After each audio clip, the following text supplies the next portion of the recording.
Hey there, subscribe to my channel, and also press this bell icon so you never miss any new updates, cause whenever we upload new video you will get a notification on your phone. Part 1. Part 1. You will hear a radio announcer giving details of the evening's broadcast programs. First, you have some time to look at questions 1 to 5.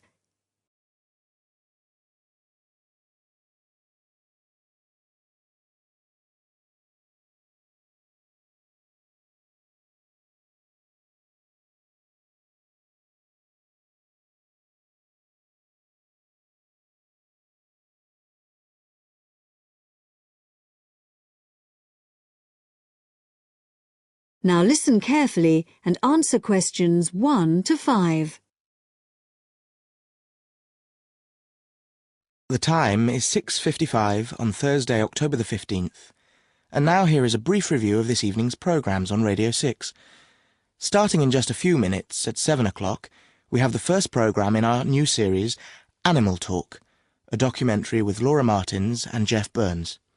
And I'll be telling you some more about that in a minute. Then at 7:50 there will be a broadcast on behalf of the Rare Species Protection Group, telling you about some of the work they're doing to preserve endangered species. This will be followed at 8 o'clock by today's episode of Park Square, our drama series following the fortunes of a close-knit community in North London, in which Sunita begins to wonder if Carl has been telling her the truth, and Carl gets into trouble when a private email is read by the wrong person. At 8:30 we have our phone-in programme, What's Your View? Today's topic is the impact of the media, and you are invited to call in with your own views and questions on this topic. If you have a question for the panel, the number to call is 0207 815 4222. This will be followed at 9 o'clock by news and weather, and then at the new time of 9:20 we have our Book of the Week, read by Graham Stanish. This week's book is a collection of Rudyard Kipling's Just So stories, which the author wrote for his children at the beginning of the 20th century, and which are now enjoyed by children and adults alike. This evening's story, entitled How the First Letter Was Written, is an imaginary account of the events that led to the invention of writing, involving a young girl called Taffy, and a series of misunderstandings that arise when Taffy sends the first written message in the history of the world. Before you hear the rest of the talk, you have some time to look at questions 6 to 10.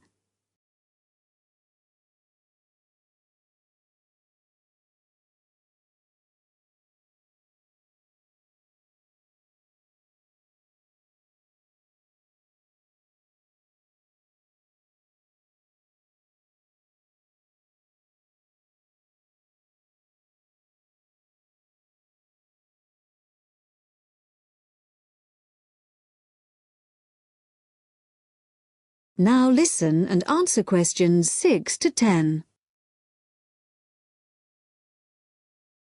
And now, some more information about our major new documentary series, Animal Talk, which explores the fascinating area of animal communication.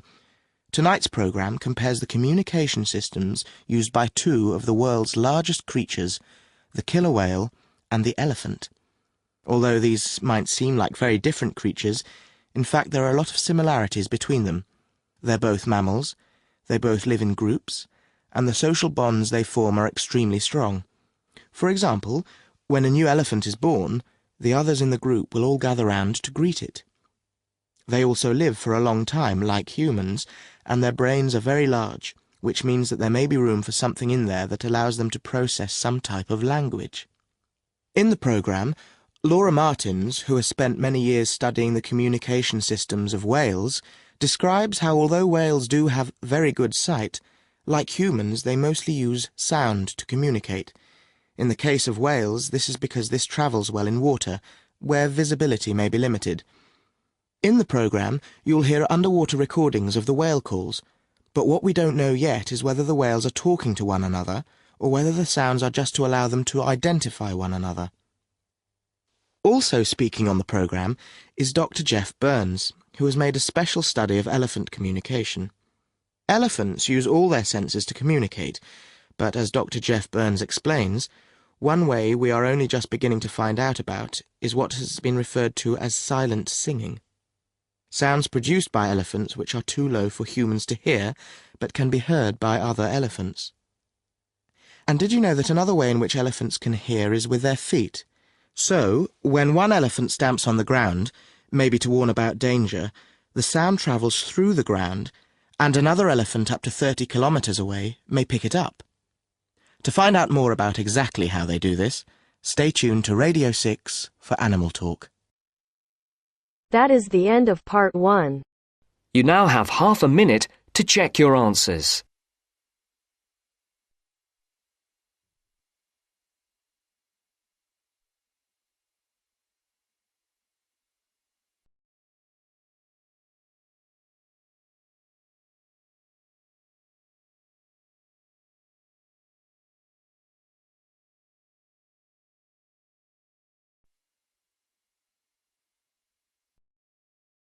Now turns to part 2. You are going to hear a talk about making the most of graduate school. First, you have some time to look at questions 11 to 16.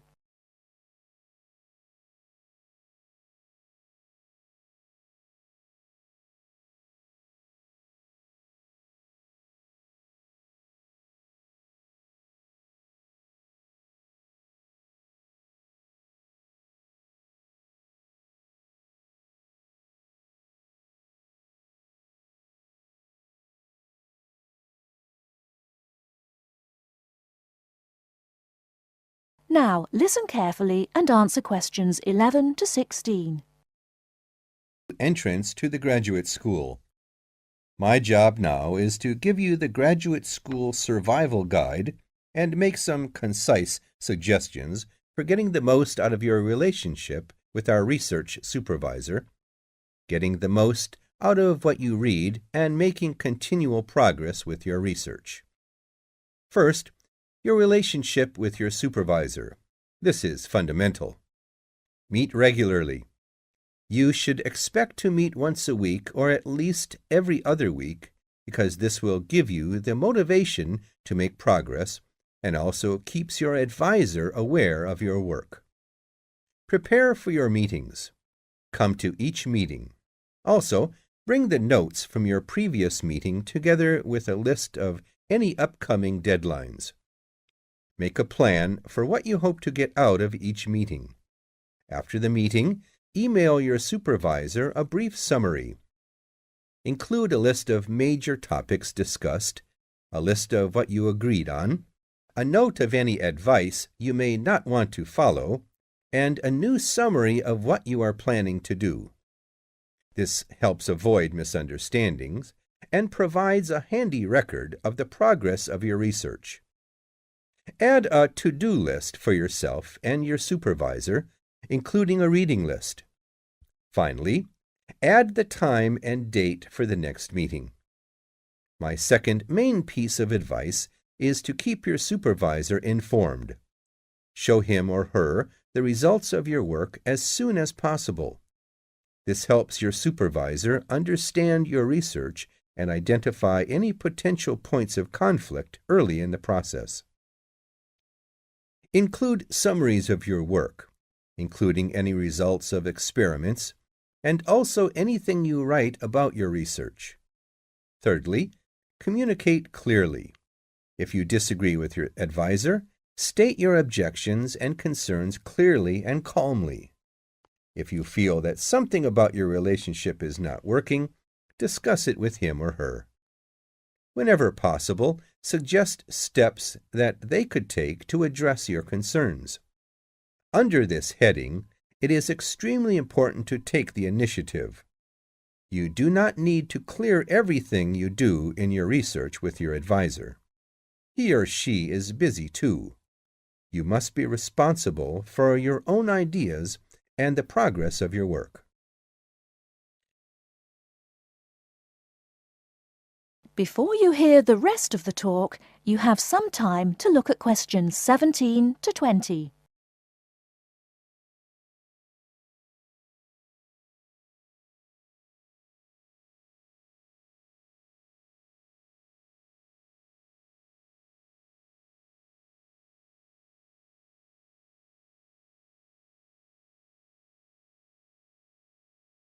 Now listen and answer questions 17 to 20.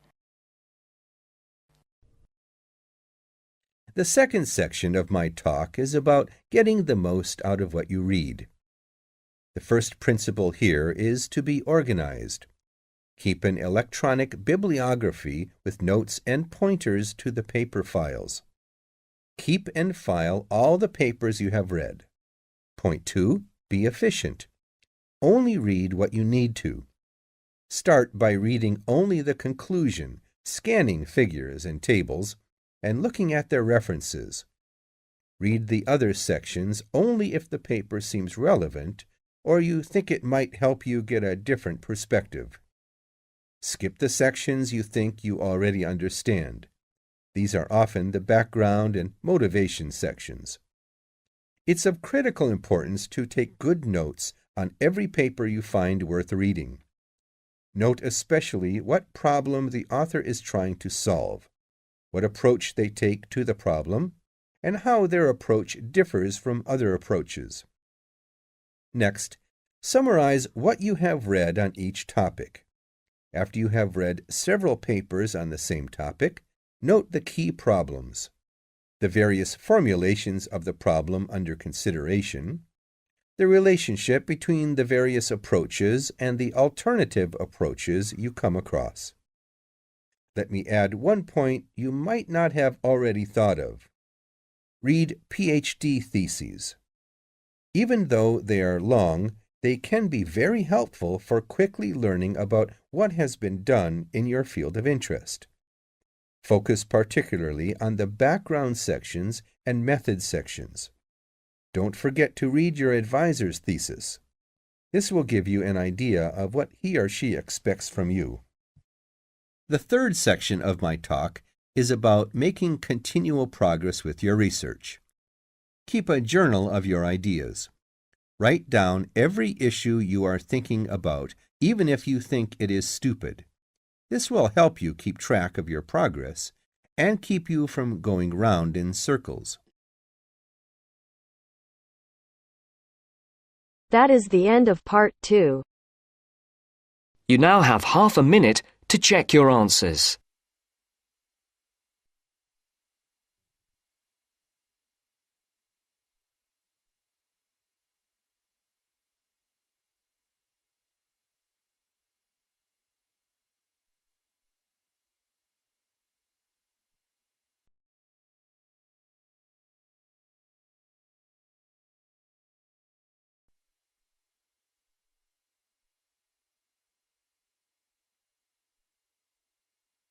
Now turns to part 3.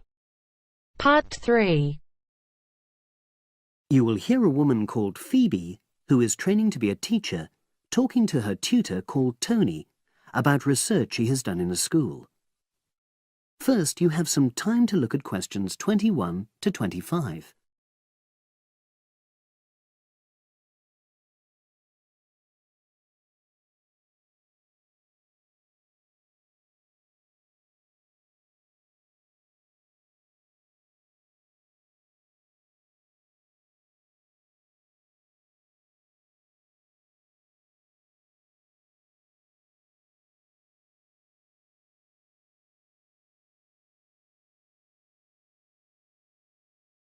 Now listen and answer questions 21 to 25. So, how did you get on with your school-based research, Phoebe? Well, it was exhausting, but really valuable. Good. What was the specific focus you chose? My title is Attitudes Towards Study Among 11 to 12-year-old Pupils. Right, and what made you choose that focus? Well, that's a bit difficult. Lots of my classmates decided on their focus really early on, mainly on the basis of what they thought would help in their future career, in their first year's teaching. So that's what helped you decide? Actually, it was that I came across a book written by experienced teachers on student attitudes, and that motivated me to go for the topic. Okay. So what were your research questions or issues? Well, I wanted to look at the ways students responded to different teachers, particularly focusing on whether very strict teachers made teenagers less motivated. And from your research, did you find that was true? No, not from what I saw, from my 5 days observation, talking to people and so forth. OK. We'll talk about the actual research methods in a moment, but before that, can you briefly summarise what your most striking findings are? Well, what really amazed me was the significant gender differences. I didn't set out to focus on that, but I found that boys were much more positive about being at school. Girls were more impatient. They talked a lot about wanting to grow up and leave school. Very interesting. Yeah, it is. From doing the research, it was clear to me that you might start out to focus on one thing, but you pick up lots of unexpected insights. Right. Did you get any insights into teaching? Yes, certainly. I was doing a lot of observations of the way kids with very different abilities collaborate on certain tasks, help each other. And I began to realise that the lessons were developing in really unexpected ways. So what conclusion do you draw from that? Well, I know it's necessary for teachers to prepare lessons carefully, but it's great if they also allow lessons to go their own ways. Good point. Now, I'm really pleased to see you doing this. Analysing and drawing conclusions based on data. But surely this isn't proper data. Because it's derived from such small-scale research. Well, as long as you don't make grand claims for your findings, this data is entirely valid. I like the way you're already stepping back from the experience and thinking about what you've learned about research. Well done. But I know I could have done it better. As you become more experienced, you'll find ways to reduce the risk of difficulties. OK. Now you have some time to look at questions 26 to 30.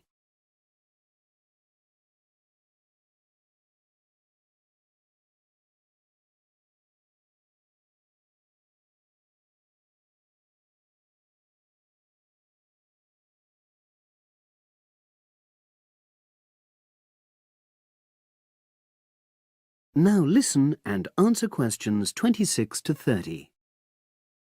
So, let's look in more detail at how you gathered your data. Let's start with lesson observation. Well, it generally went quite smoothly. I chose my focus and designed my checklist. Then teachers allowed me into their classes without any problems, which surprised me.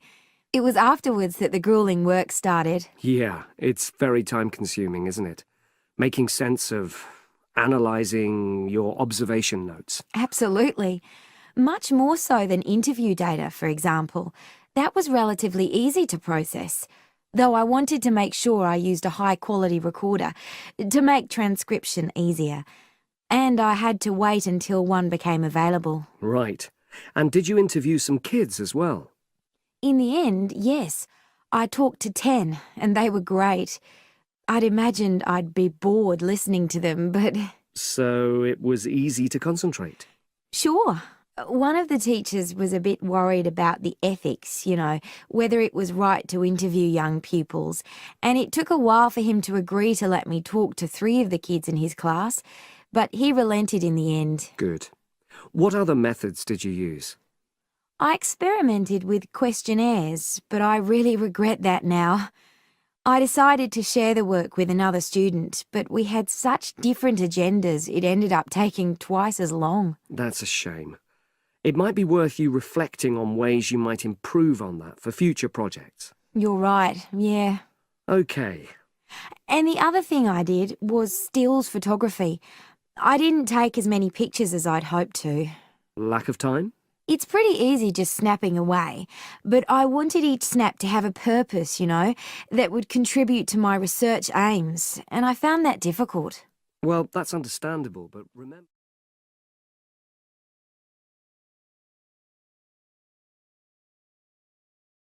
That is the end of part 3. You now have half a minute to check your answers.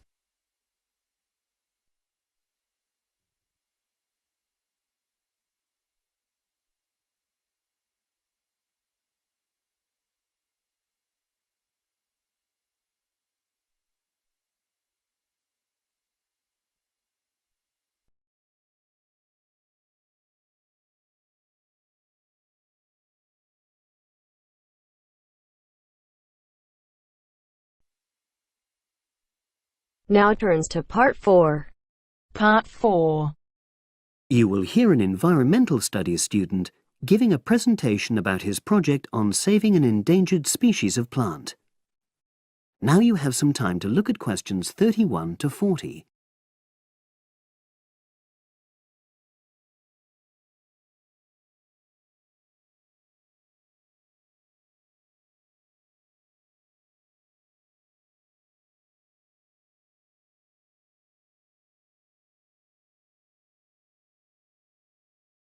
Now listen and answer questions 31 to 40. For my presentation, I'm going to summarise what I've found out about efforts to save one plant species, the juniper bush.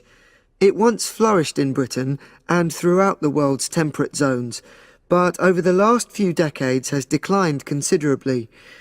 Before I go on to explain the steps being taken to save it in England, let me start by looking at some background information and why the juniper has been so important in cultural as well as ecological terms, historically and in the present day.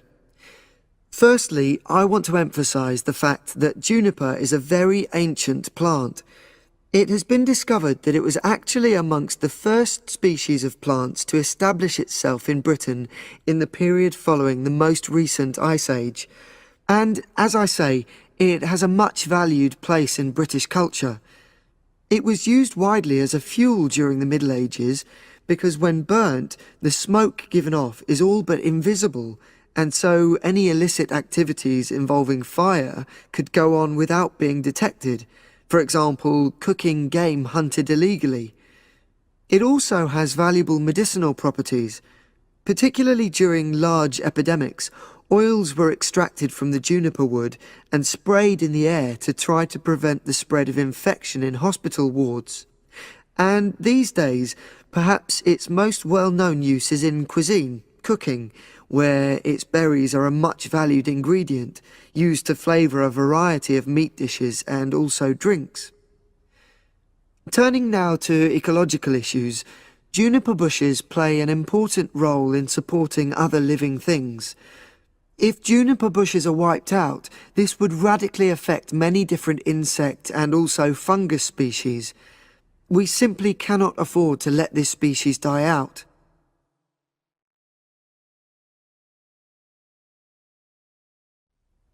So, why is the juniper plant declining at such a rapid rate? Well, a survey conducted in the north and west of Britain in 2004-5 showed that a major problem is the fact that in present-day populations, ratios between the sexes are unbalanced, and without a proper mix of male and female, bushes don't get pollinated. Also, the survey found that in a lot of these populations, the plants are the same age, so this means that bushes grow old and start to die at similar times, leading to swift extinction of whole populations. Now, the charity Plant Life is trying to do something to halt the decline in juniper species. It's currently trying out 2 new major salvage techniques, this time focusing on lowland regions of England. The first thing it's trying is to provide shelters for the seedlings in areas where juniper populations are fairly well established. These, of course, are designed to help protect the plants at their most vulnerable stage. A further measure is that in areas where colonies have all but died out, numbers are being bolstered by the planting of cuttings which have been taken from healthy bushes elsewhere. Now, I hope I've given a clear picture of the problems facing this culturally and ecologically valuable plant, and of the measures being taken by Plant Life to tackle them. If anyone has any questions, I'd be happy. That is the end of Part 4. You now have half a minute to check your answers.